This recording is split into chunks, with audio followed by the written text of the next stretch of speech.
গন্ধ পাতা আমরা কিন্তু অনেকেই জেনে থাকি বা অনেকেই জানি না, আবার অনেকে খেয়েছি, অনেকেই হয়তো খায়নি।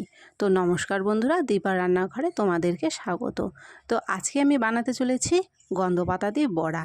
কিভাবে এই বড়াটা করলাম প্রথম থেকে শেষ পর্যন্ত অবশ্যই ভিডিওটা দেখো।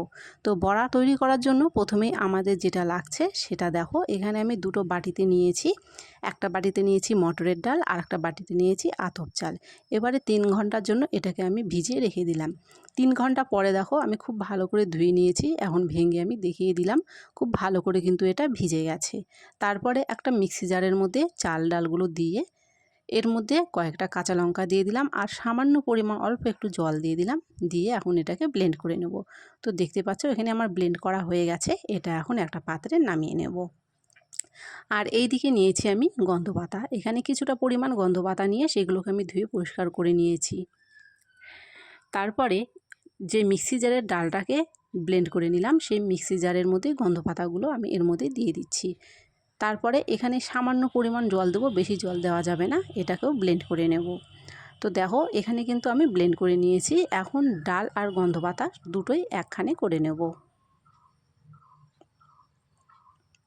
আর এই বড়া বানানোর জন্য কিন্তু আমাদের বেশি কিছু উপকরণ লাগছে না।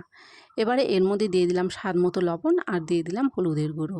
তোমরা যদি ঝাল খেতে চাও এর মধ্যে একটু লঙ্কার গুঁড়ো দিয়ে দিও। যেহেতু আমি কাঁচা লঙ্কা দিয়েছি সেই জন্য এখানে পরে আমি আর কোনো লঙ্কার গুঁড়ো দিলাম না। তারপরে সবগুলো খুব ভালো করে দেখো হাত দিয়ে এইভাবে মিশিয়ে নিলাম। আর তোমাদের জন্য এটাকে একটু পাতলা মনে হয় এর মধ্যে একটু বেসন মিশিয়ে দিতে পারো।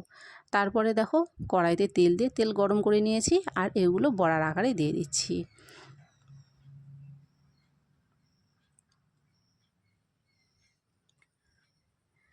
একদিকে হয়ে গেলে আরেক দিকে ঠিক এভাবে উল্টে দেব।